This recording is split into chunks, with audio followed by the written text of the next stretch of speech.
This is Robert Harper with Farm Bureau's Grain Division, bringing you the Merchandiser Minute for Friday, February the 15th, 2019, where it was another week where trade news just dominated all the information in the cycle. I've got two quotes to say today to start off our minute together. President Xi of China says we've made step-by-step progress, and Robert Lighthizer of the U.S. Trade Representative's Office says we have made headway. So after 5 days of meeting in Beijing, we've left those meetings with some positive comments from both sides saying we're going to make a deal. The Chinese will be in Washington next week for 5 days for more trade talks, and it is rumored that a 60-day extension might be added, so we would have until the end of April to get a deal done. When we look at some of the information that affected your prices this week, outside indicators, the dollar futures hit new life of contract highs, and we know that makes it harder for us to sell anything that we produce overseas. We also had a very strong week for the stocks.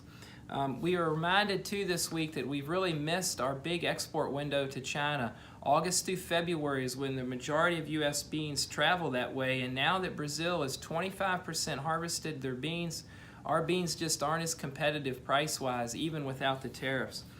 Rain is forecasted in Brazil, in the dry areas of Brazil, again for next week. So look for that taking some of the weather premium interest out of your futures prices.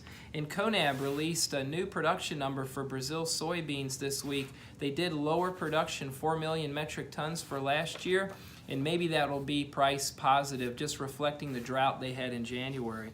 At this recording, we've got corn up a penny for the week, we've got beans down 7 for the week, and we've got wheat down 14. It was a lot of choppy trade. We saw some U.S. naval activity in the South China Sea over the weekend ahead of these talks. Y'all saw beans fell 13 cents on Monday. They were back up 13 cents on Tuesday. And our export report on Thursday was reflective of January the 2nd. And we had just awful export numbers from that week. We know the USDA is releasing these reports a little bit at a time, but there were bean cancellations, and we saw that we missed some wheat sales, and that really hurt prices yesterday. So next week, what to look for: continued info about South America's bean harvest and the corn planting. We're going to be getting some more USDA reports. Again, China will be in town all week talking about trade and tariffs. We'll be watching money flow issues. The stock market, again, has had a great week as we've averted a government shutdown, so look for money flow issues. And remember, the board will be closed on Monday for a holiday.